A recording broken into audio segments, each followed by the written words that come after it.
अस्सलाम वालेकुम students, molarity का टॉपिक हमने लास्ट टाइम किया था। इससे रिलेटेड हमें कुछ प्रॉब्लम्स करनी है। अब मोलैरिटी को की थ्योरी जो है विद इट्स फार्मूला, ये आपको मैं रिवाइज करा देता हूँ।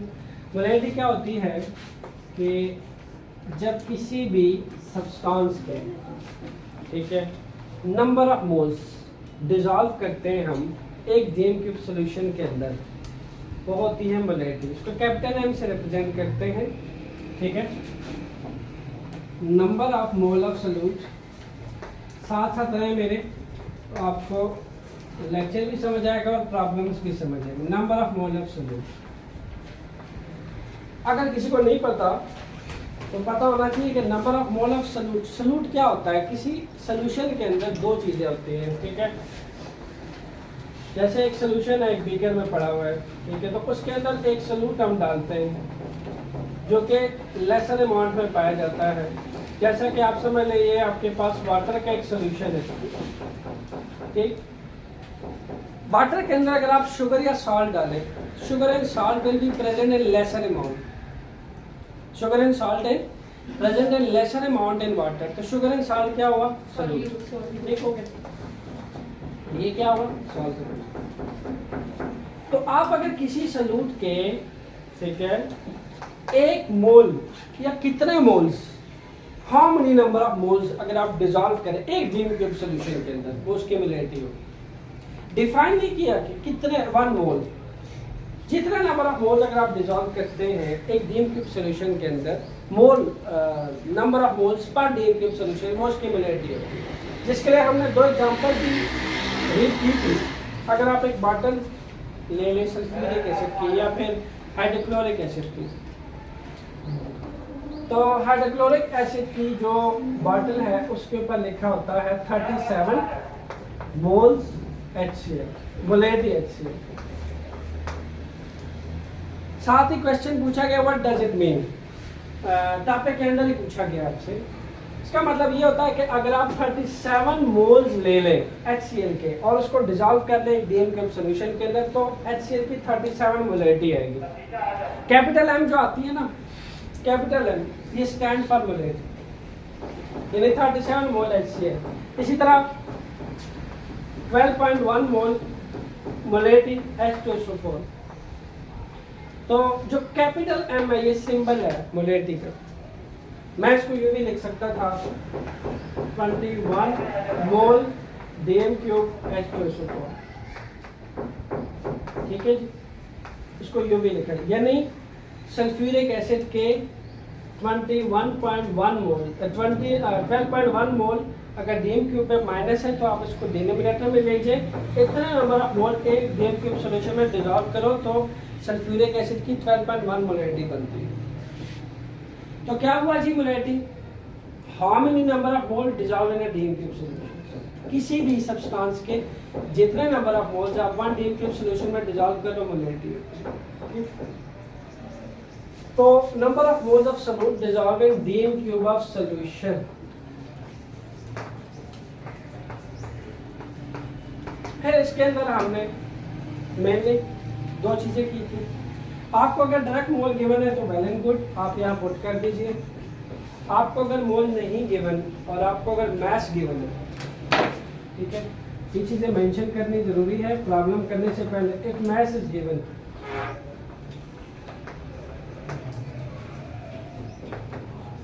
अगर आपको मैस गिवन है तो सबसे पहले आप मैस से किस में जाओगे? मोल में।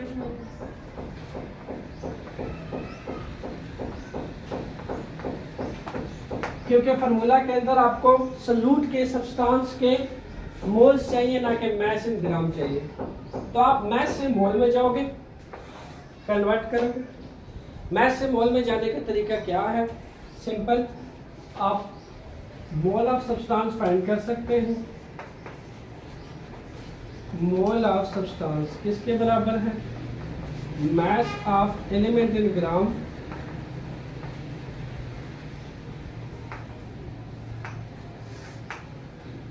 Divided by molar mass. अब बहुत सारे स्टूडेंट इसमें कंफ्यूज होते हैं। ये जो मोलर मैस लिखते हैं ना, इसकी जगह पे एटॉमिक मैस के लिए लिखा जा सकता है अगर एक ही सब्सटेंस हो, एक ही एलिमेंट हो। मुझे अगर कहा जाए कि मोल ऑफ एल्यूमिनियम लिखें और 2 ग्राम ऑफ एल्यूमिनियम, तो एल्यूमिनियम का मोल जो है एटॉमिक मास के तौर पे मैं 26 लिखूंगा, उसका एटॉमिक मास ही मोलर मास होगा एक सब्सटेंस का, एक एलिमेंट का। लेकिन अगर कंपाउंड होता है तो कंपाउंड की फॉर्म में हम क्या करते हैं, सम ऑफ एटॉमिक नंबर जो है इंडिविजुअल एलिमेंट के ऐड करते हैं और हमारे पास मोलर मास आता है। जैसे अगर H2 का मोलर मास लेना चाहो तो क्या आएगा, हाइड्रोजन का एटॉमिक मास है 1, एटम कितने हैं 2, ऑक्सीजन का एटॉमिक मास है 16, टोटल कितने आए 18, ये इसका मोलर मास है। लेकिन अगर मुझे कहे कि 3 ग्राम ऑफ ऑक्सीजन, तो मैं क्या करूंगा भला, अब ऑक्सीजन का मुझे सिंपल एटॉमिक मास लेना है, वही उसका मोलर मास होगा। 3 ग्राम यहाँ रखा, नीचे लिख दिया 16, क्योंकि 16 जो है ऑक्सीजन का एटॉमिक मास है। वो इस मोलर मास के वर्ड से कंफ्यूज नहीं होना, एक सिंगल एलिमेंट का एटॉमिक मास उसका मोलर मास होता है। कंपाउंड का जो मोलर मास होता है वो सम ऑफ देयर एटॉमिक मासेस होता है इंडिविजुअल। समझ गए? आगे बढ़े? मुझे क्लियर करते जाए फिर मैं आगे बढ़ता जाऊंगा, ठीक है? अच्छा, मोल्स फाइंड कर ली। जब आप मोल फाइंड कर लेते देन यहाँ उसको पुट कर लेंगे। फिर नेक्स्ट क्या है, अगर आपको volume, if volume and CM3, तो चूंकि जो मोलैरिटी का फॉर्मूला है ये इक्वल करता है BM³ ऑफ सॉल्यूशन। CM में आपको फिर किस में जाना है, BM, ठीक है? CM³ से आप BM³ में जाएंगे। ऐसा करने के लिए आप गिवन क्वांटिटी को डिवाइड करेंगे by 1000, any given quantity divide by 1000, ठीक है? ये बात याद रखिए। समझ आ गई ये बात? यानी अब हम क्या कर सकते हैं, प्रॉब्लम फाइनली शुरू कर सकते हैं। इतना नॉलेज आपके पास एटलीस्ट होना चाहिए किसी प्रॉब्लम, मोलैरिटी से रिलेटेड प्रॉब्लम को डील करने के लिए। ये फर्स्ट फार्मूला, मास गिवन तो कैसे मोल में जाना है, और फिर वॉल्यूम CM में दिया है तो DM में जाने का क्या तरीका है, ये पता होना चाहिए। वन थिंग मोर, मास अगर आपको kg में गिवन है, ये फर्स्ट के लिए भी बता रहा हूँ, मास इन kg, तो याद रखिएगा जो kg है that is the SI unit of mass in physics, but हमारे पास केमिस्ट्री के अंदर जो मास या क्वांटिटी का यूनिट होता है दैट इज ग्राम। तो आपको इसको भी कन्वर्ट करना होगा, kg इंटू ग्राम जाना होगा आपको। kg इंटू ग्राम जाने का बड़ा सिंपल सा तरीका है, 1K स्टैंड फॉर 1000, आप K की जगह पे 1000 रख दें, आप ग्राम में चले जाएंगे। समझ गए? यानी अगर मैंने 8 kg से ग्राम में जाना तो कितने बनेंगे, 8000 ग्राम। 8 इंटू 1000 क्या बना, 8000। समझ गए? तो आपको हमेशा मास का जो स्टैंडर्ड यूनिट है वो ग्राम यूज करना है, वॉल्यूम का स्टैंडर्ड यूनिट CM³ यूज करना है, और इसी तरह मोलैरिटी का जो स्टैंडर्ड यूनिट है दैट इज मोल पर DM³ यूज करना है।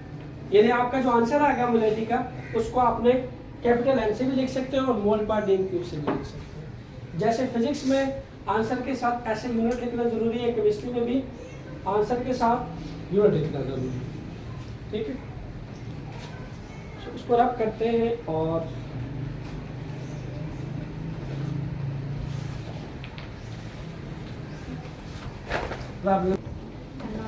जी स्टूडेंट्स, हमारे पास है पोटेशियम पर क्लोराइड जिसको कहते हैं KClO3।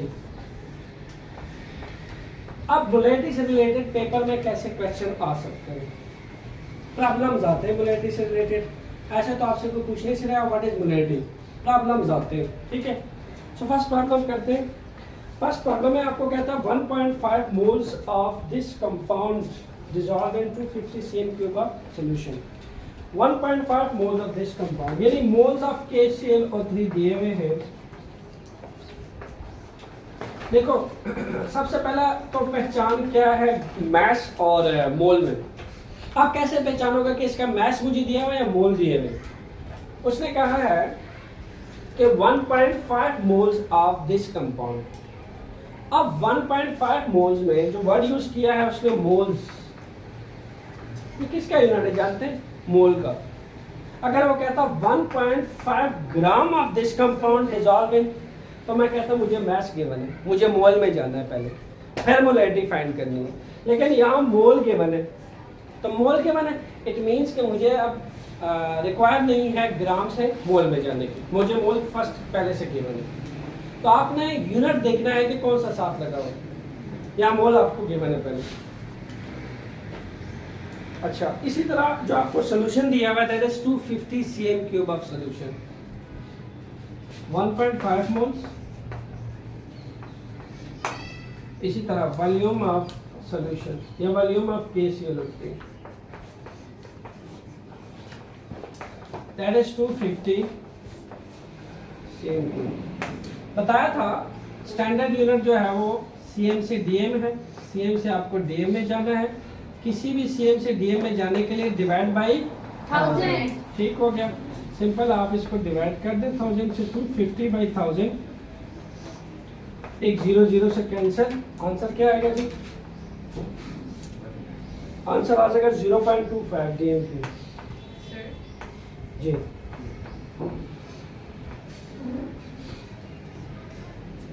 सर ये 250 नहीं 50 cm जी 50 cm नहीं, ये 250 है, इसको आप करेक्ट कर लें 250। अच्छा, नेक्स्ट आप मोलैरिटी फाइंड करनी है।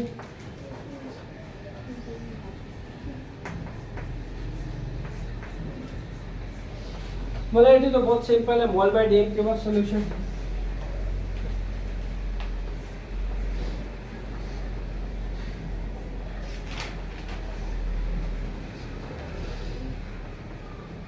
मोल कितने? वेरी सिंपल, 1.5 मोल। सॉल्यूशन का वॉल्यूम कितना है? 0.25। अच्छा,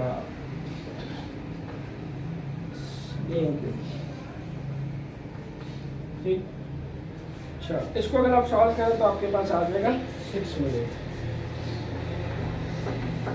फर्स्ट प्रॉब्लम आपका सॉल्व। इजी इसलिए था क्योंकि यहाँ पे आपको एग्जैक्ट मोल गिवन थे और आपको मोल वॉल्यूम को जस्ट कन्वर्ट करना था CM से DM में जाके, और आपने जस्ट फॉर्मूला पुट करना। नेक्स्ट प्रॉब्लम, हाँ जी, पार्ट बी क्या कहता है? पार्ट बी कहता है 75 gram of this compound dissolve in 1.25 DM³ of solution.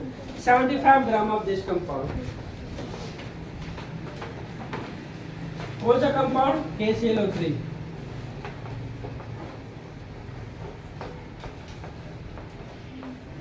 इसमें डिसॉल्व है, कितना वॉल्यूम आपको दिया हुआ है?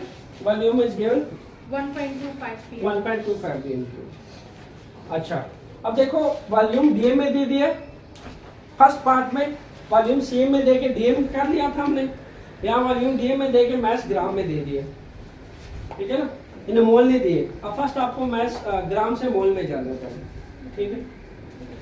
तो मैस ऑफ KClO3 क्या होगा?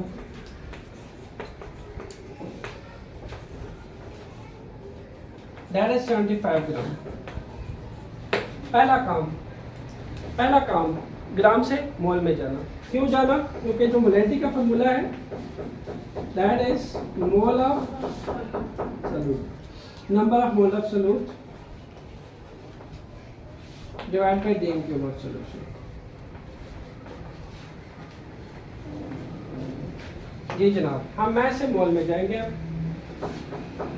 इसके लिए आपको मोलर मैथ पता होने चाहिए ऑफ KClO3। मोलर मैथ्स का तरीका बताया था, एटॉमिक मैसेज पता होने चाहिए तुम्हें। वैसे पेपर में आजकल दिए जाते हैं नीचे एलिमेंट जो पेपर में आए होते हैं उसके एटॉमिक मैसेज पेपर में गिवन होते हैं, ठीक। लेकिन एक तरीका पता ना कैसे आए होते हैं? ऊपर जो है आपके एटॉमिक मैसेज लिखा होता है, नीचे एटॉमिक नंबर लिखा होता है, ये नहीं ऐसे लिखा होता है 12/6। ये कौन लिखा है? That is carbon. ये ऐसे आपको गिवन हो गया 12/6। तो ये इसका एटॉमिक नंबर है, ये उसका मैस नंबर। पेपर में ऐसे आपको गिवन होंगे, ठीक है। अलग से मतलब स्पेशल इसको आप ना भी याद रखें तो पेपर में आपको एंड में टेबल दिया होगा, वो गिवन होगा। पोटेशियम का एटॉमिक मैस है जी क्या? 39 प्लस 35.5 प्लस ऑक्सीजन के कितने एटम है? 3, तो 16 क्रॉस 3। आंसर इज जी 122.5। गुड, 122.5। याद रहे इसका यूनिट होता है ग्राम पर मोल। जब आप मोलर मास निकालते हैं तो उसका यूनिट होता है ग्राम पर मोल। क्यों होता है, चलो इस पे भी एक रीजन देख लेते हैं। मोलर मास इक्वल होता है, वैसे अगर मैं मोलर मास मोल वाले फार्मूला से निकालूं तो ये होता है मोलर मास डिवाइड में होता है मास बाई मोल आ जाता है। मास को ग्राम में कर दिया, मोल को मोल में कर दिया, दैट्स व्हाई यूनिट बन गया ग्राम पर मोल। ठीक है, इसलिए जब हम मोलर मास निकालते हैं तो उसके साथ ग्राम पर मोल लिखते हैं, इसका स्टैंडर्ड यूनिट। क्यों लिखते हैं आपको बता दिया रीजन में। अगर वापस मैं मोल फाइंड करूं तो मोल यहाँ आ जाएगा, मोलर मास वापस अपनी जगह पे आ जाएगा। ठीक, समझ आई। चलो यहाँ से अब हमें मोल फाइंड करना है, मोल ऑफ KCl3।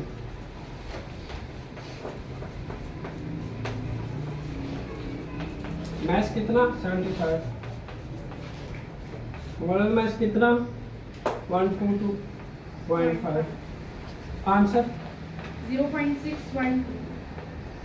0.612। ठीक है जी, ये आपके पास मोल आ गया। अब मोलैरिटी तो बड़ी सिंपल है जी, फार्मूला आपके पास है mole of solute, mole of KCl3 by DM cube solution.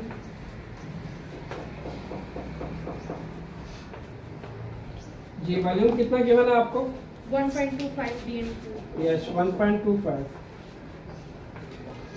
और यहाँ से आप 0.612 पुट कर दीजिए, आंसर इज 0.49. 0.4 मोलैट। ठीक है, या फिर इसको आप की जगह मोल पर DM क्यूब भी यूज कर सकते हैं। ये रहा आपका सेकंड प्रॉब्लम। ठीक है, पहले प्रॉब्लम में मास दिया था, ठीक है, मोल दिए थे और वॉल्यूम CM क्यूब में दिया था। इस प्रॉब्लम के अंदर आपको क्या गिवन है? इस प्रॉब्लम में मास ग्राम में गिवन है बट वॉल्यूम DM क्यूब में गिवन है। जी थर्ड प्रॉब्लम है, उसमें आपको वॉल्यूम भी CM क्यूब में गिवन है और मास भी ग्राम में गिवन है। CM और ग्राम ध्यान रखिए। 50 CM क्यूब वॉल्यूम दिया हुआ है, वॉल्यूम ऑफ KCl3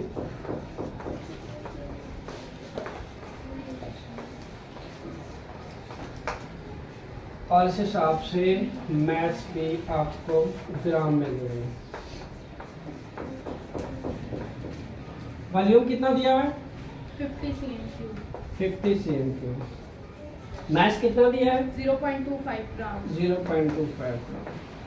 अच्छा, अब चूंकि यहाँ दो चीजें करनी है, ग्राम से मोल में जाना है पहला, CM से दूसरा CM क्यूब से dm2. DM क्यूब में जाना है। ग्राम से मोल में जाने के लिए मास बाई मोलर मास फिर से, और CM से DM में जाने के लिए डिवाइड बाई 1000। ठीक,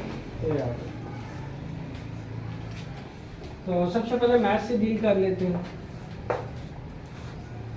मास ऑफ KCl3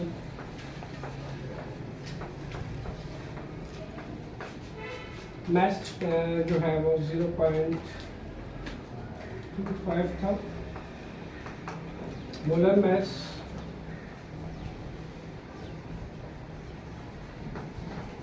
फिर से कैलकुलेट करना पड़ेगा, 39 plus 35.5 plus 3 cross 16 atomic message के साथ 122.5 आया था आंसर लास्ट टाइम ग्राम पर मोल। अच्छा, फिर अब मैच पे मोलर मैच कर लेते हैं। मोल्स आ जाएंगे हमारे पास। मोल्स का फार्मूला क्या होता है जी? Number of match moles. Mass by molar mass. KCl3 by molar mass।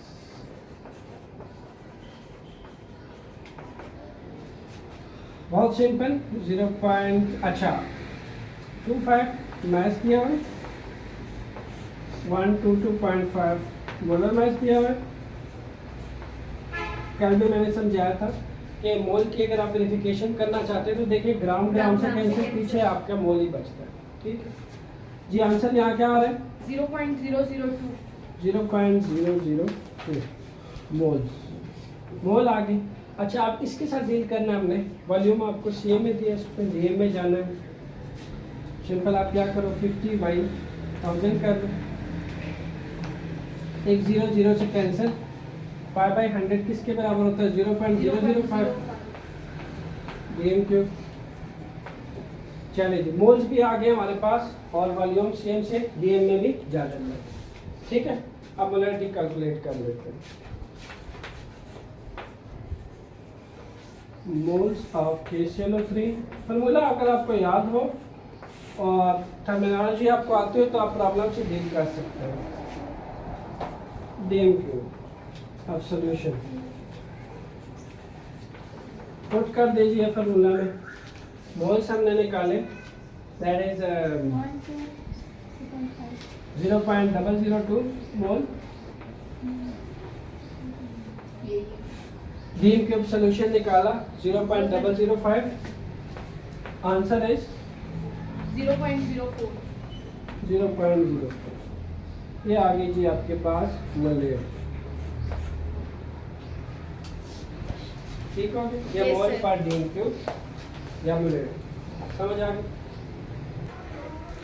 अच्छा, होता क्या है कि आपको नेक्स्ट कैसा प्रॉब्लम आ सकता है कि आपको जो है मोलेरिटी दी गई हो, सब्सटेंस की मोलेरिटी दी गई हो और आपको कहा जाए कि आप इसका मैथ बता दें। देखने में प्रॉब्लम शायद आपको मुश्किल लगे लेकिन इंतहाई आसान है।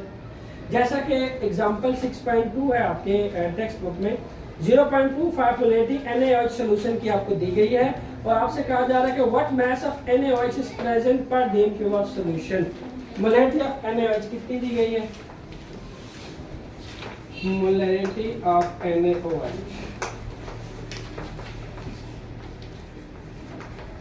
ये दी गई है आपको 0.25।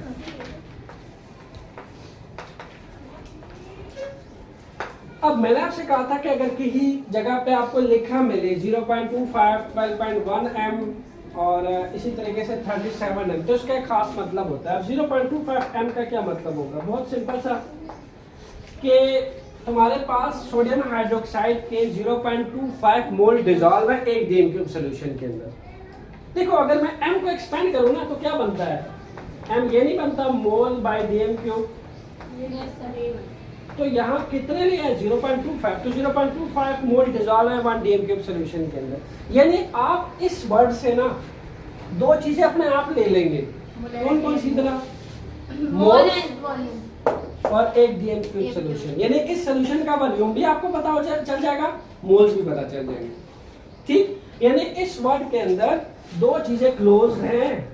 0.25 मोल्स ऑफ NaOH डिसॉल्व है 1 डीएम क्यूब वॉल्यूम के अंदर।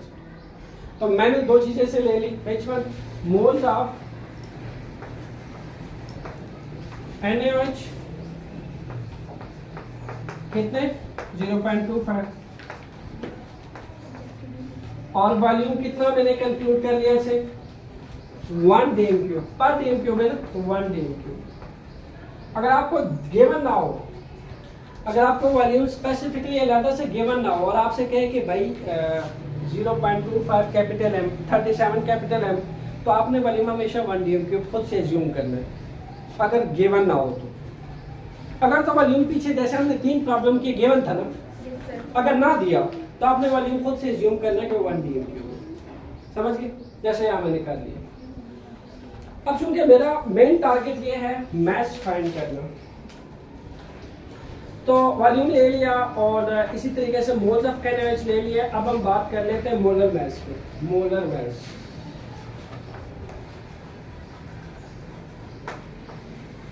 मोलर मास क्यों फाइंड कर रहा हूँ मैं इसके लेटर से, वो भी आपको थोड़ी देर तक पता चल जाएगा। इसके अंदर 3 एलिमेंट्स हैं, sodium, oxygen, hydrogen. Atomic message क्या है? बहुत सिंपल, 23 + 16 + 1। नंबर ऑफ एटम सबके 1 1 है। मैंने सिर्फ में एटॉमिक मैसेज को सम कर दिया। ठीक है, 23 + 16 क्या आएगा? 39 + 1 40 ग्राम पर मोल।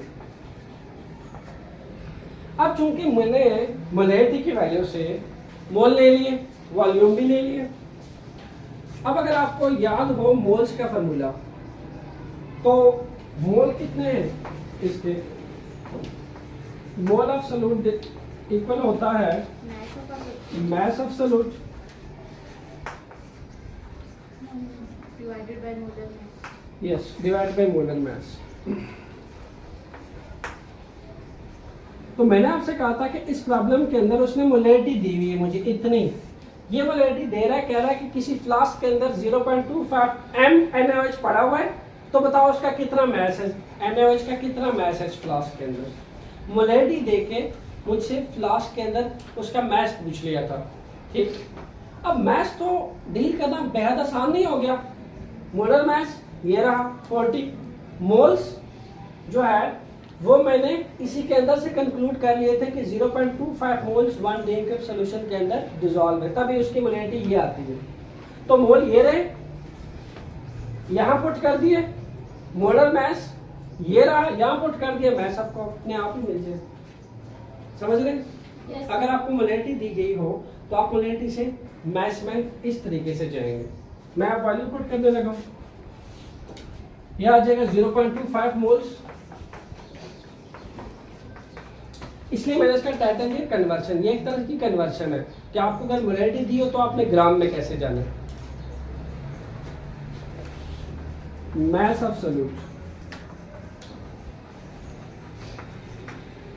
मोलर मैस क्या है जी, NaOH का कैलकुलेट किया हुआ 40। तो मैस चाहिए मुझे, डिवाइड हो रहा है, दूसरी साइड पे क्या हो जाएगा, मल्टीप्लाई हो जाएगा जी।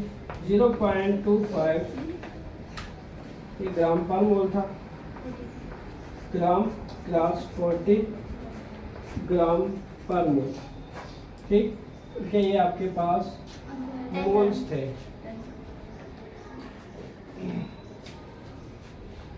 ये आपके पास मोल गिवन थे, यहाँ मोल से मोल कैंसिल, पीछे क्या बच गया 10 ग्राम।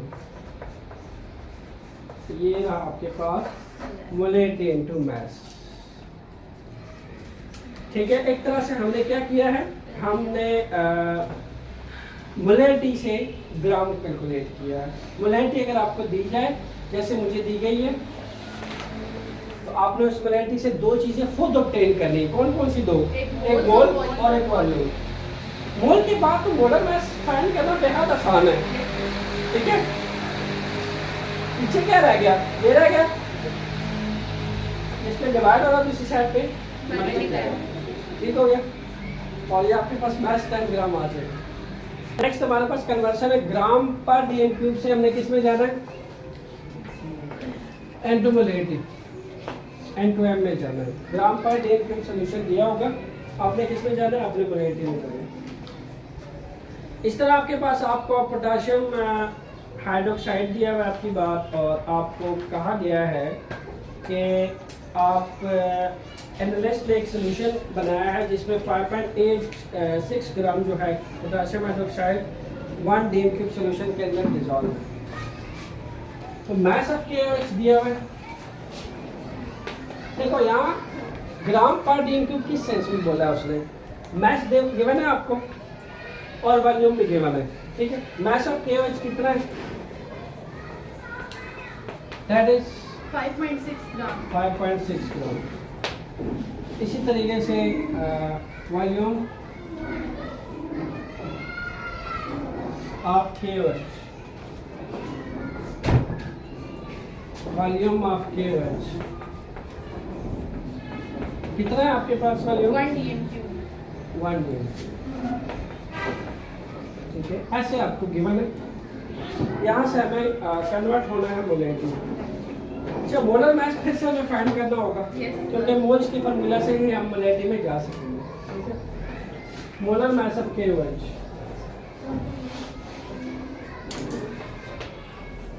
मोलर मैस ऑफ KOH क्या होगा, 39 जो है पोटेशियम क्या है प्लस ऑक्सीजन प्लस हाइड्रोजन, ठीक है। फिर से कितना आ गया 56 और 56, यस।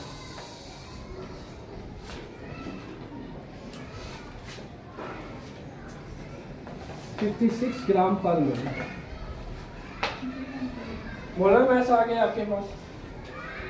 अब सिंपल अगर हम मोल्स का फार्मूला लगाएं, दोनों चीजें आ चुकी हैं, मैस भी आ चुका, मोलर मैस भी आ चुका। मोल का फार्मूला लगा लो। अच्छा देखो टर्मिनोलॉजी देखो, मोलैरिटी चाहिए ना, मोलैरिटी चाहिए तो मैं मैस दिया और मोल और वॉल्यूम दे दिया, यानी मोलैरिटी के लिए एक चीज तो उसने दे दी, कौन सी वाली, ये वाली चीज। मोल रह गए थे ना यार, ये चीज चाहिए थी ना, ये क्वेश्चन मार्क था।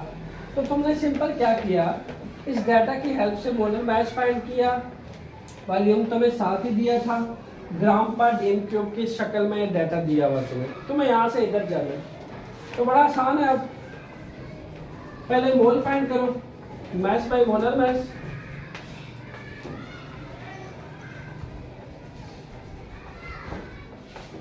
मैच 5.6 ग्राम, मोलर मैच 56 ग्राम का मोल।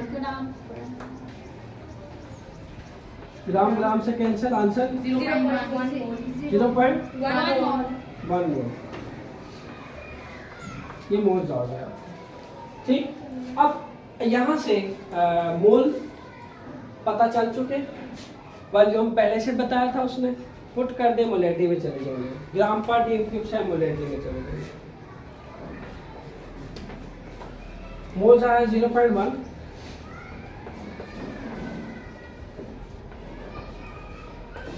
और डेम क्यूब सॉल्यूशन कितना था, 1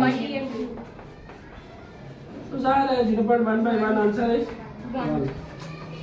0.1 ले लें या 0.1 मोल पर डेम क्यूब ले लें। तो हम फाइनली किस में जा चुके हैं, हम फाइनली ग्राम पर डेम क्यूब सॉल्यूशन से मोलैरिटी में जाए। तो कन्वर्सन से हमने दो चीजें सीखी है। देखो कन्वर्सन से दो चीजें, अगर मोल गिवन हो, मोलैरिटी गिवन हो, अगर मोलैरिटी गिवन हो तो मोलैरिटी से पहला स्टेप क्या था, अगर मोलैरिटी गिवन हो तो मोलैरिटी से हम बड़े आसानी से ग्राम में जा सकते हैं, क्योंकि मोलैरिटी अगर गिवन हो वहां से दो चीजें कंक्लूड होंगी, पहला मोल, दूसरा वॉल्यूम।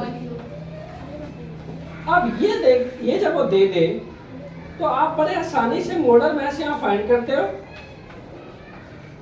मोलर मैच फाइंड करते हो, ये दो चीजें आपको पता चल जाती हैं और आप बड़े आसानी से मैच निकाल लेते हो।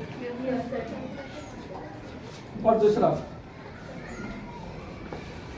सेकंड, ग्राउंड पर डेम क्यूब से आप मोलैरिटी में चले जाते हो। इसके अंदर आपको क्या दिया होता है, मैस, ठीक है, और क्या दिया था, वॉल्यूम दिया होता है। मैस से आपने जाना होता है ग्राम से किस में, मोल में।